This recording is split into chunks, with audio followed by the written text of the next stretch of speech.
The B.S. Report is a free-flowing conversation that occasionally touches on mature subjects. First of all, this is the B.S. Report with Bill Simmons. It might be cool, I don't know. And if it's not, I don't care. The B.S. Report with Bill Simmons. Bill Simmons works for ESPN. He's also named the sports guy, and he writes a comical sports column. He must be a popular dude. The B.S. Report.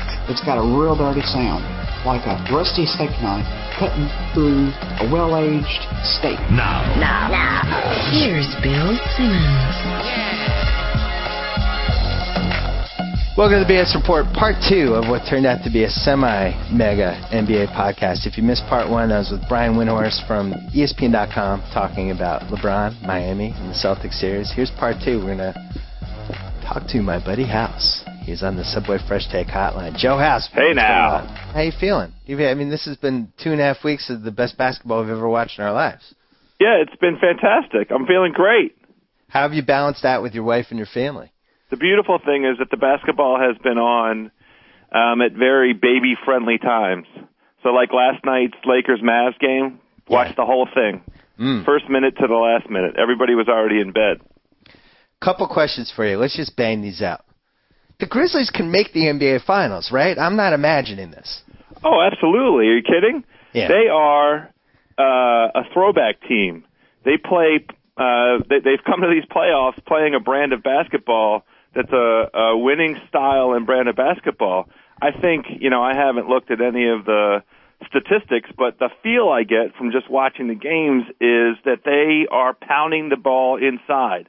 That the combination of Gasol and Randolph around the basket, and then guys like Sam Young and Trick or Treat Tony, they're all going to the hole with the basketball. And then Mayo is out there shooting threes, and that's kind of a hit or miss proposition. But sure, they could get to the finals. The one thing that's kind of nerve wracking, and now that I am on that bandwagon, I'm anxious every time he touches the ball, which is bad because he touches it every possession. Is Mike Conley at point guard? Yep. And somehow he didn't totally get humiliated by Tony Parker, which I thought when they blew Game 5, I just assumed, all right, the Spurs have figured this out now. They're just going to have Tony Parker annihilate Mike Conley. And yet the Grizzlies were just in a frenzy in that game. I've never seen Zach play help defense before. Zach Randolph. What we need out of Mike Conley is what we ask for out of defensive football teams with, non-stellar quarterbacks. You want them to just stay in their lane. You want them to just manage the game. I like that. Like a Trent Dilfer type situation for Yeah, exactly. You want them to just manage the game. Just be who you are. Well, as you said, throwback team, pound the ball down low, and then they can have Battier and Tony Allen basically shut down any perimeter scorer in the league right now, or at least temper them, prevent them from exploding, et cetera, et cetera. It's a pretty interesting recipe. And they have three-point shooters. Yeah, I feel like they're very solid 8-deep rotation. Very solid with the sort of Conley piece. As long as he doesn't, do things that have him, out of kind of his comfort zone. Sam Young is good. Darrell Arthur is good. Trick or Treat Tony is good. It's pretty interesting. And the other thing is, if they can somehow get by Oklahoma City, the next round, Conley's not going to really come back to haunt them because it's either the Lakers or Dallas. It's not like Derek Fisher or Jason Kidd are going to just annihilate him in round 3. That's right. So their biggest weakness will not fester in round 3. And then I've watched Tony Allen guard Kobe. He guards Kobe as well as anybody. Sure. It's right in his mug. So does Shane Battier. That's not a good series for Kobe. Dallas will be a little more interesting because Dirk is just a bad matchup for them. And I think the interesting thing about the Lakers, who I still think are going to make the finals, every one of these games where they fall asleep, and this is now, the third or maybe the fourth of these playoffs, is going to cost them in the finals. That's when it all catches up. All these minutes, all this expenditure of energy that's unnecessary, it's going to catch them, 3 weeks from now. Well, there's a point. I didn't blow this out. I put up this huge column today, but I didn't expand this like I probably should have. But I'm not sure the Lakers know who their best 5 guys are, which always makes me nervous for a team that's trying to win a title. It seems like Bynum goes to the bench, kind of has that look on his face like, why am I going to the bench? I'm Andrew Bynum. I'm playing well. Lamar Odom goes to the bench. He's got the same look on his face. even though they have this great team on paper, there's always one of their best four guys seems to be always sitting out of the game. Well, we watched it last great. night in the last 20 seconds against Dallas. Yeah. They couldn't get Lamar Odom on the floor, and Powell was way outside of his comfort zone all the way out there on Dirk and made that dumb foul. Yeah. Well, and then let's talk about Dirk, because it's really lining up for him, because they can beat this Lakers team. I don't know if they will, but winning the game one obviously was huge. I thought that Kobe was just going to kill them. I picked the Lakers to win this series because they don't have a player on the roster to guard Kobe, except Corey Brewer might be able to bother him a tiny bit, but then you're playing Corey Brewer for 30 minutes. Yeah. It just seemed like Kobe was going to rip them apart. Last night their game plan was, go ahead, Kobe. Take your 29 shots. Knock yourself out. Good luck. It was a good game plan. It was the Dwight Howard Atlanta game plan. It really was. Here you go, Dwight. Single coverage. Knock yourself out, buddy.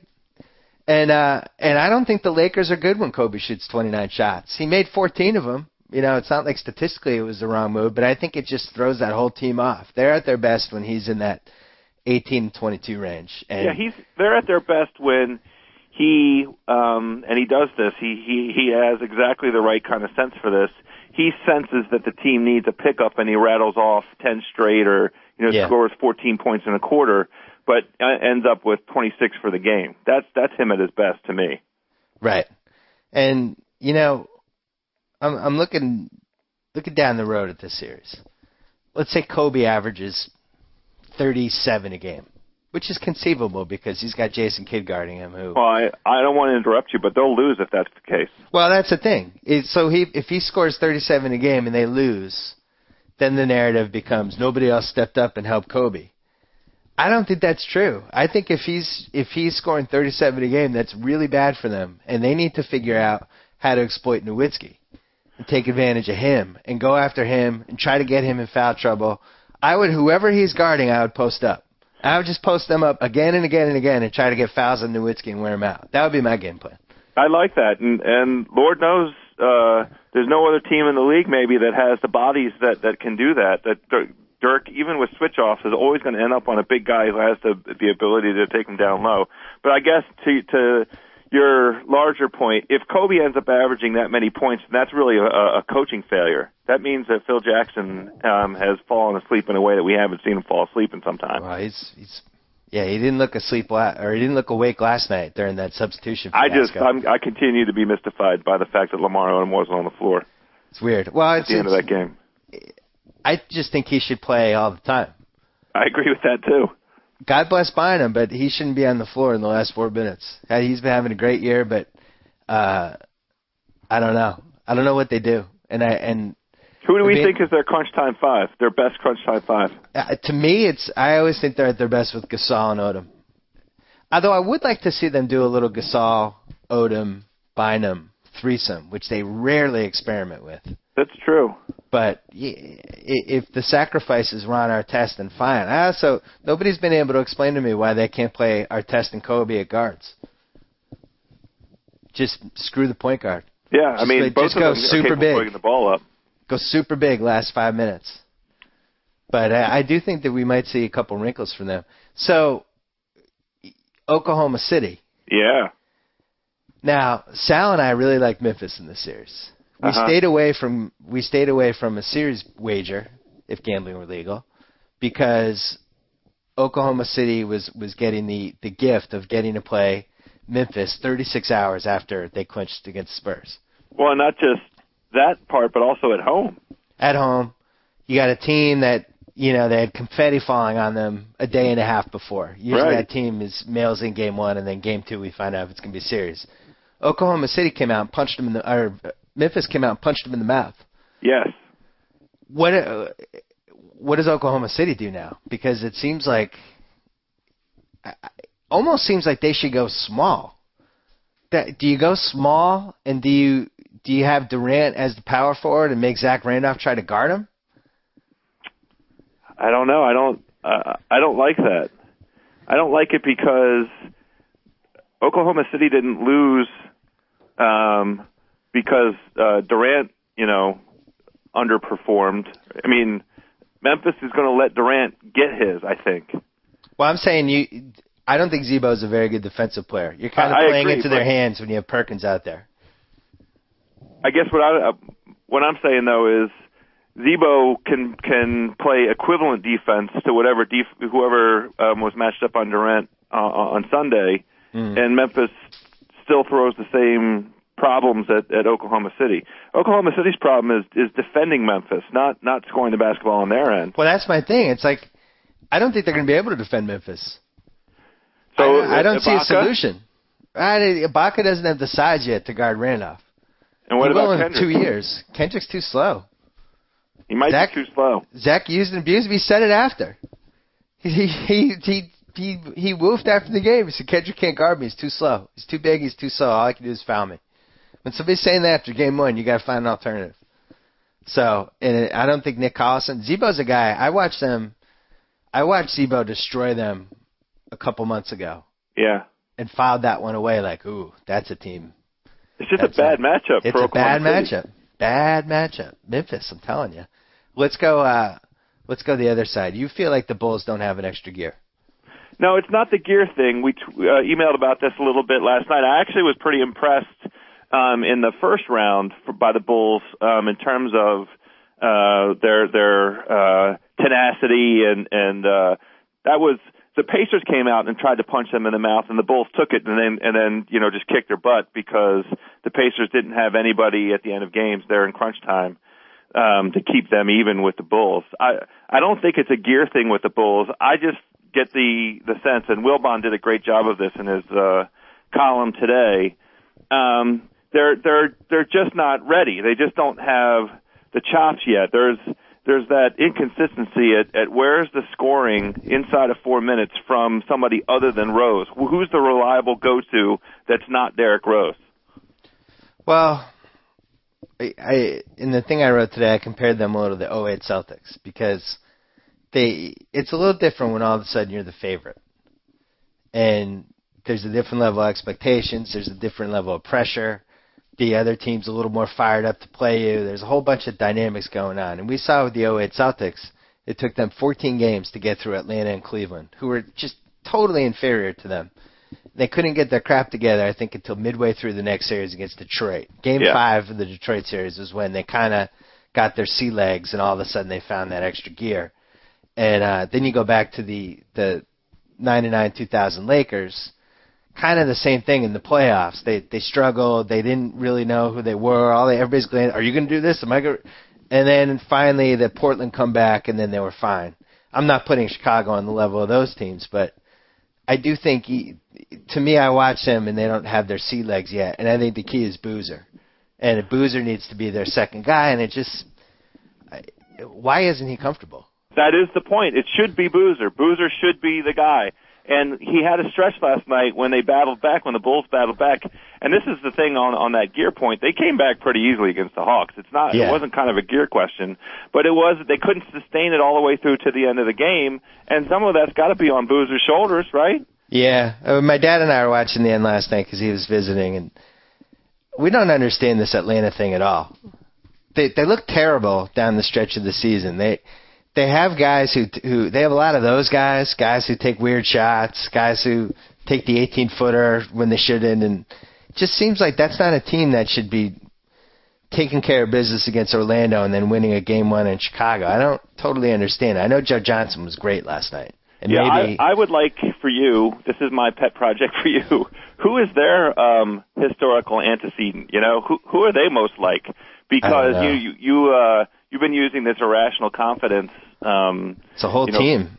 Say again? It's a whole team of irrational confidence. That's the point I was just going to make. The whole team. So they come out and they start the game off 9-0, and it's look out. They think they can win, and they play like they're going to win the game all the way through, the whole way through. If they come out and the Bulls, put a run on them, and they're kind of dispirited for whatever reason, then it's easy to kind of knock them out. And it's very weird because of what we saw from them at the end of the regular season. Again, another example of how irrelevant the end of regular season is for predicting how a team is going to do. They look like they quit. They look like they quit worse than last year when they got swept by the Magic. And then they came in, and maybe the thing about it that we should have kept in mind, they do have, because of the way the Magic rolled them last year. They came in with some pride and played, hard against the Magic. Really? Well, and also, it was a team without heart. Well, I didn't realize the Jameer Nelson thing fired them up so much. Who knew? How could you predict that? And then Josh Smith last night, I was reading the stories, had a couple of nobody believed in us type. Right. They're getting that thing going. I was like, whoa. Yeah, they're defiant. I will say, though, if Joe Johnson is going to return to being Joe Johnson, I'm willing to accept this, what seems to be an aberration. Well, how about this? That last night had to have been Joe Johnson's very best game as a professional basketball player. It's at least in the top 3 or 4. Yeah, he dominated the game. He controlled what was at stake, you know what I mean? Yeah. And also, not, against a team that is pretty good defensively against those type of players. Oh, the Bulls should be licking their chops. This team, the Atlanta team, really relies so heavily on its perimeter play, and the Bulls just lock down perimeter teams. Teams that have to, shoot jumpers to win. The Bulls have killed them this season, I think. Can you imagine? First of all, imagine if LeBron and Wade had never made their little arrangement. If Wade had just gone to Chicago. Oh, God. It's all over. I mean, it's over. It's all over. Second, Chicago decided that Ray Allen didn't have enough left in the tank to try to really pull him away from Boston. And the money that they gave, they offered J.J. Redick, I think, $7 million and Kyle Korver $5 million, and Redick Orlando match. But for that money, they could have just gone and gotten Ray Allen for 3 years, $40 million. I think with him, they win the title. Oh, my gosh. Well, how about this? Ray Allen is precisely the ingredient that I feel like they're missing. Yeah. In terms of the chops and the playoff. There isn't anybody on that team, even though there are guys that have been in the playoffs and have some playoff experience, most notably Boozer, who should be this guy, who can really be a leader and take them through, okay, guys, here we are. It's game 1 of the second round. We're at home. I know we're out of our comfort zone a little because at the beginning of the game, T is going to get his Coach of the Year award. But everybody focus. Let's go in here and kick some ass. I don't think there's anybody that's taken that leadership role with them. I was going to write something about Boozer being a perennial playoff choker, and I went and looked up the stats. Yeah. And it's just not true. Like he's statistically has been really good in the playoffs. And if you remember in 2007, when we all jumped on that Warriors bandwagon after they beat the Mavs. Yeah.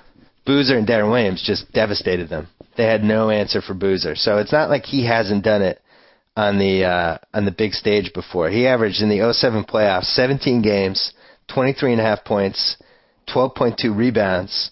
Last 2 years, he was both around 20 and 13 for rebounds in the playoffs. Like, this is a guy that this year he's 10.7, 9.8 rebounds. So how does that drop 10 points? I want to beg to differ. I don't think he's done it on a big stage. How many times was Utah in the conference finals with him as in that leadership role? I'm saying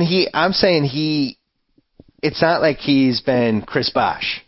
Okay. It's not like he's never played in a big game and has never had a good game in a big game. Well, here's the thing, and this is, I remember it so distinctly last year. Utah, kind of talent-wise, team-wise, matched up pretty well with the Lakers, but I'm sitting watching those games last year, the Lakers-Utah playoff games, and inside of 2 minutes, Utah couldn't figure out how to score the basketball. That's why they lost. Yeah. And it should have been Darren Williams, I felt like, because he could have just penetrated and got to the foul line at least. But where was Boozer? If he's a guy that rises to the occasion, that's the time for the guys, the true warriors, to separate themselves from your run-of-the-mill, kind of near all-star guys.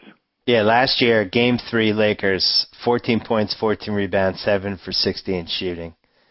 And then I think he's going to have good stats. I accept your point, but what I'm saying is look at him inside of 4 minutes in all those games. Somebody needs to step up and change the direction of those games, to sort of, really impress me. I need him to see it. He should be doing it for the Bulls. Well, the Bulls need it. I wonder if he broke his thumb in the exhibition season.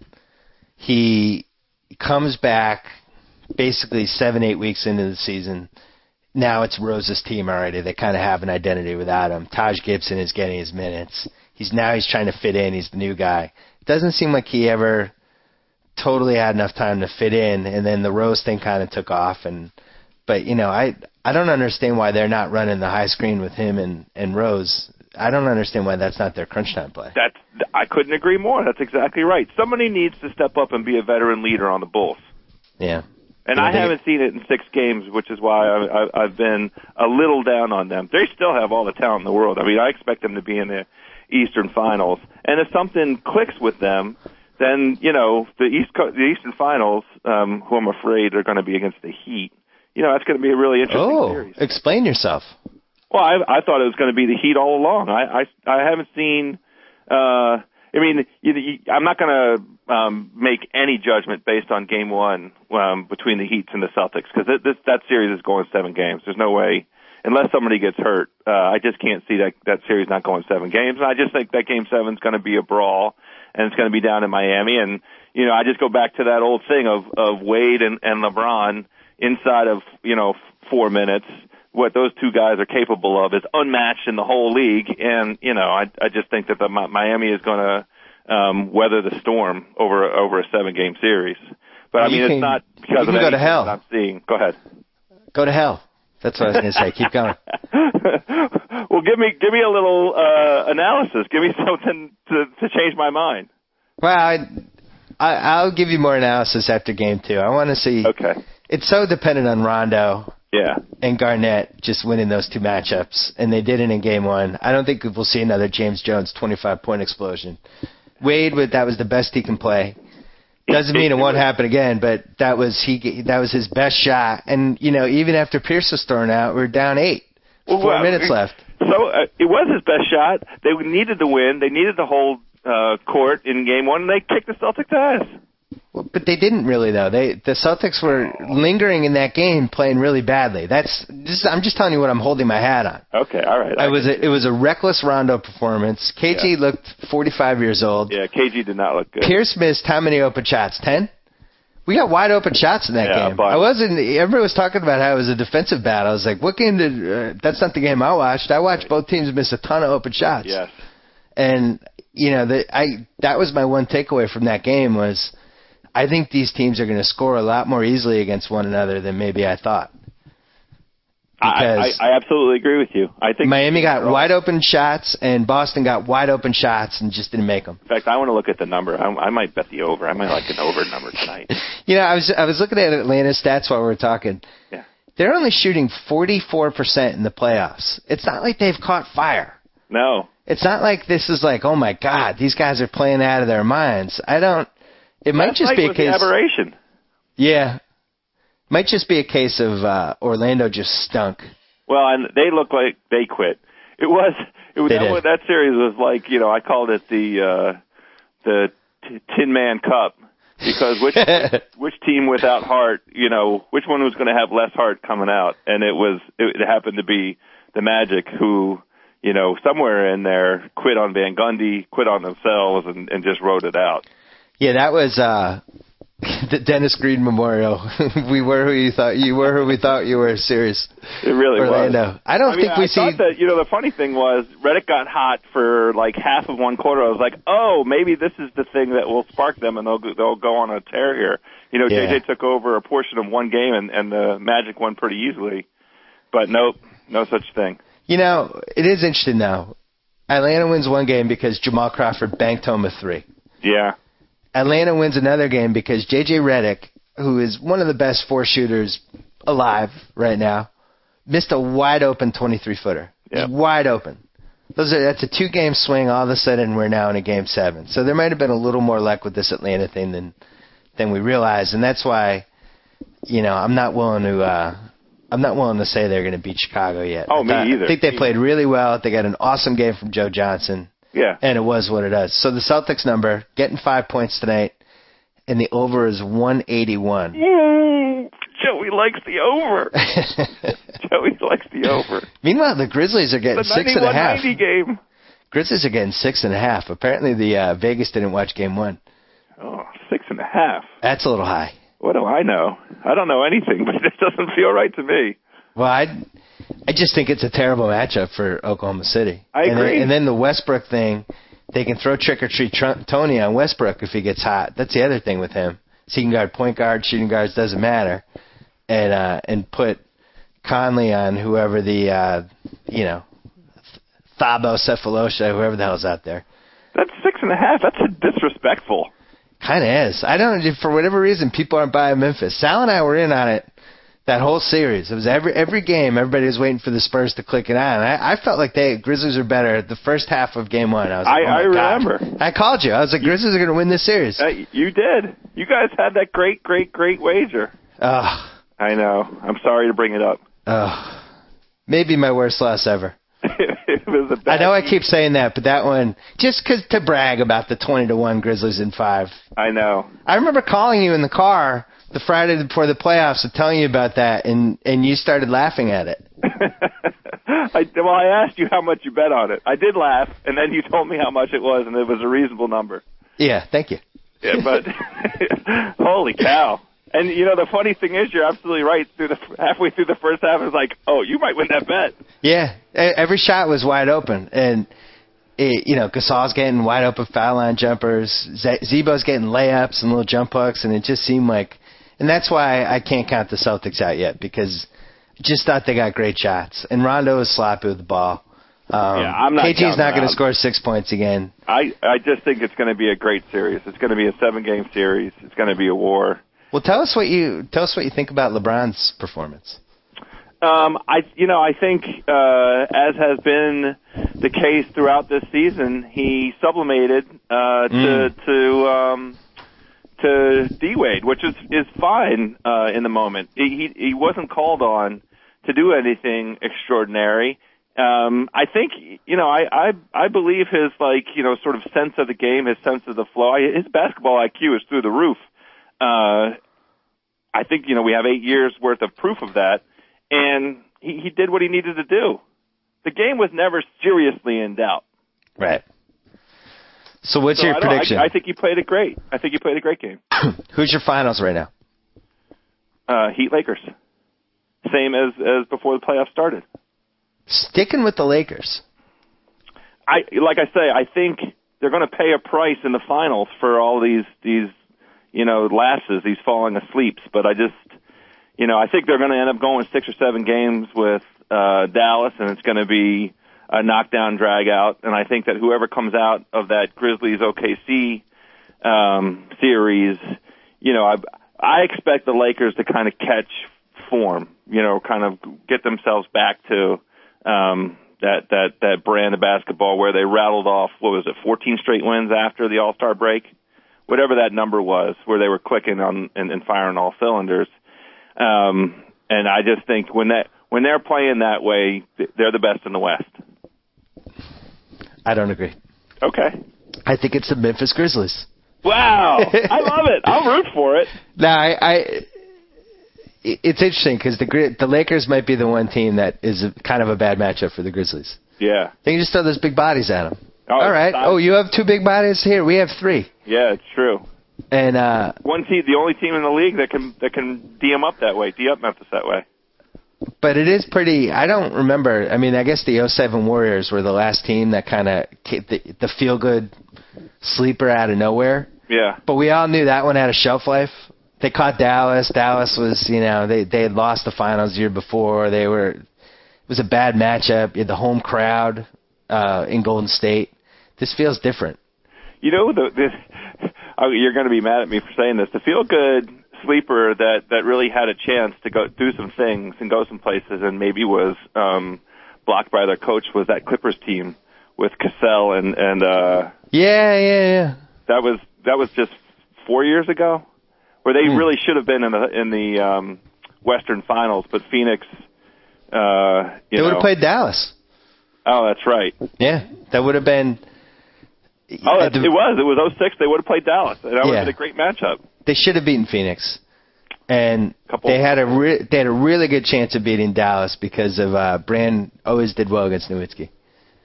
And then in the finals, who knows? Yeah. Anyway, thanks for bringing that up. All right, Joe House. Yeah. Good talking to you.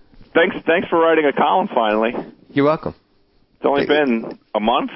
I was working on it for 5 days. It's tough to compile those quotes, although it is easier than it was like 6-7 years ago because you got YouTube clips now. Yeah, but you're so easy to get sucked in. Quote pages and stuff like that. Yeah, I was trying to get it done for for Monday, and there's just so much. I don't think I've ever written about the playoffs where 8,000 words wasn't enough to say.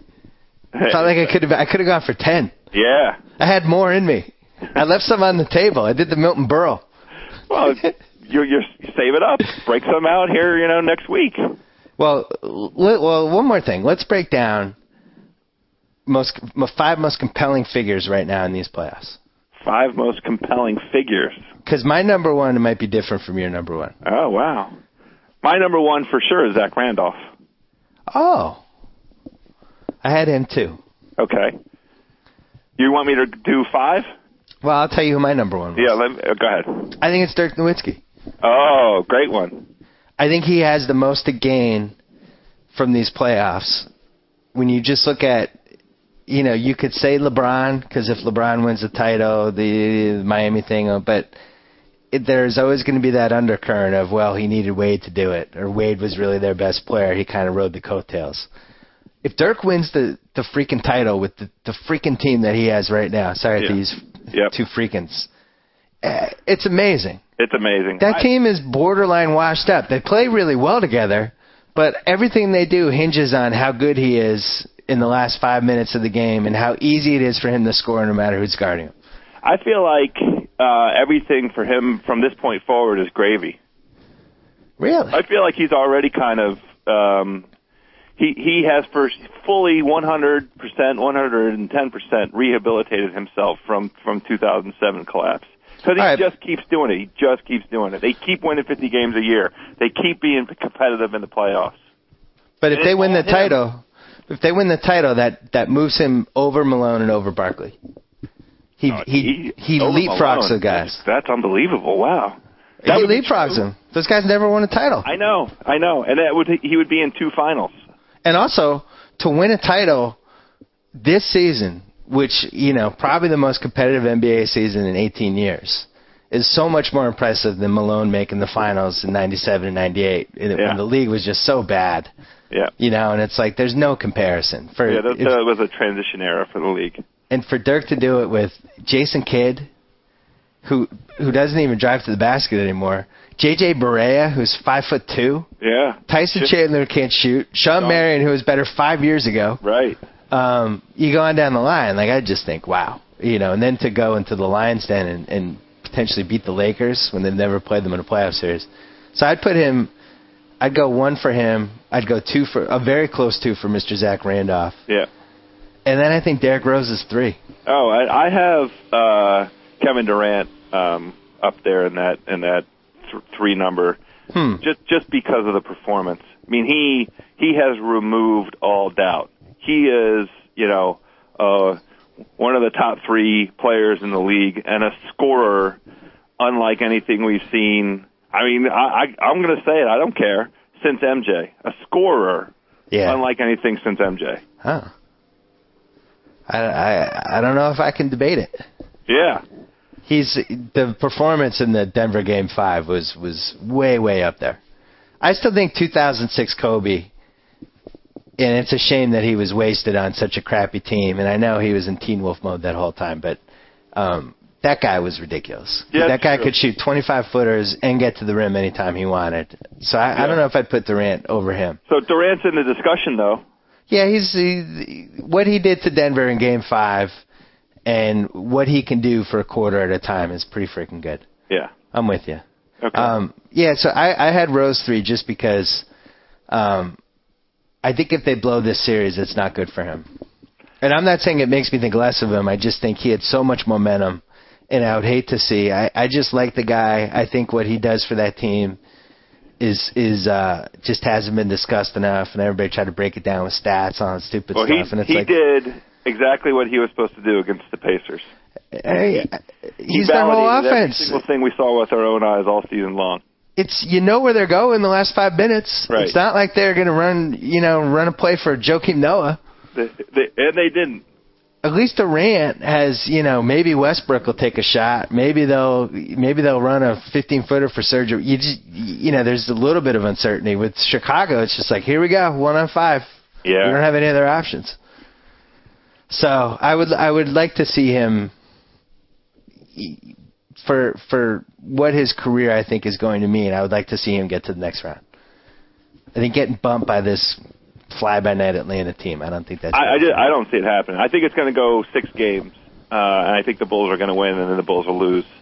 And then my number 5 is Mark Cuban, because he was like maroon bright red last night. Did you see him huffing and puffing? I thought he was going to have a heart attack. He might die during the series. Hyperventilating. Yeah, he might die during the series. And by the way, I know that he's working hard. He is a world brand icon, but Mark, get to the gym, buddy. Well, I think he doesn't do the Stairmaster every day. I don't know. He looked a little heavy. My number 5. No, he's muscle heavy. Oh, I hope that's I'm going to defend Cubes. I'm rooting for him. I think Cubes works out. Go ahead. Who's your number 5? Dwight Howard.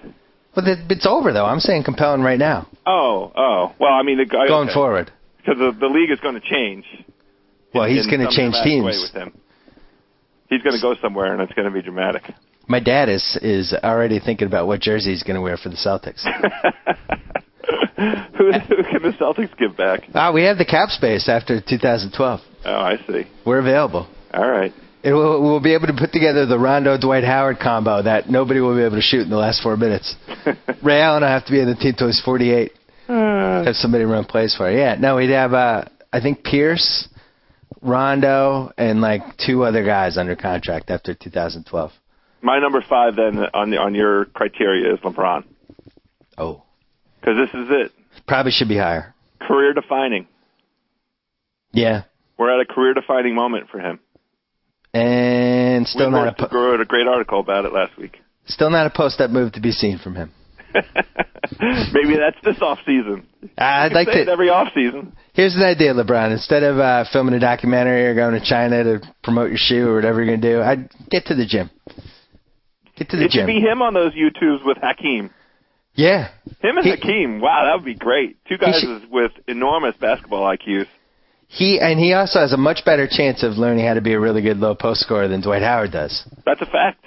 I agree. As Windhurst pointed out, he's ambidextrous and such a good passer. And, man, I actually, you know what, LeBron? Go out and make your commercials. Do some movies. You need to make a movie, LeBron. Low post. I need you to make a movie, LeBron. I think you'd be a great actor. And make a rap album while you're out. Oh, boy. I'm going to throw one wild card compelling guy. Let's hear it. Because I think Shaquille O'Neal could shake up this series like a chainsaw in a hot tub. With his walking boot? Is he going to hit somebody over the head with his boot? Say, if we could see him by Game 3, at the very least, he could knock down a couple people. He throws a monkey wrench into the series. Joel Anthony? I'm saying Dwayne Wade comes to the rim and Shaq does the thing where he stands up and there's a statue and Wade goes flying into him and goes bouncing off. You do a couple of those. I'd be excited for that. I like that. I'm rooting for it. How you feeling about your Bruins? They were up 3-0 last year, the same team, so it's hard to not think about that. But it's certainly the most likable Bruins team since probably the '90 team. Oh wow! Yeah, it's a really likable Bruins team. It's got just guys that are all like Marchand is like a guy. He's like Ken Linsman back in the day. Agitator, comes up big, but just likable team. Good. And Tim Thomas taking a lot of heat back home, and for me because I don't trust him at all. But I don't know. He's been pretty good last night. He's been good. I mean, he's a good guy, so it'd be nice. It's definitely a team that you get attached to. So yeah, we might be seeing you next round. Oh, we've got to do some things. That'd be great. We'll know the answer by Thursday because the Caps play tonight at 6:30. Yeah. I don't have any explanation for why, and then tomorrow night. Right. Back to back. That's what the Bruins had Game 6 of Montreal, and then 24 hours later, Game 7. And actually, I think helped the Bruins because they didn't have time to get nervous about it. Well, I hope that same proposition holds true for the Caps. The main thing that's good for the Caps is it means that 41-year-old Dwayne Rollison, the Tampa goalie, lock it up. I'm rooting for him for some back stiffness tomorrow night. Well, House, we're gonna go now. Okay. Hockey talk was a sign that we needed to leave. We'll talk to you later in the playoffs. Right on. All right, see you. See you. So I get the set off. Whoa! Thank you for downloading the B.S Report with Bill Simmons. Too much fun. Check out more podcasts at the iTunes Music Store or at Podcenter at ESPNradio.com. Peace out.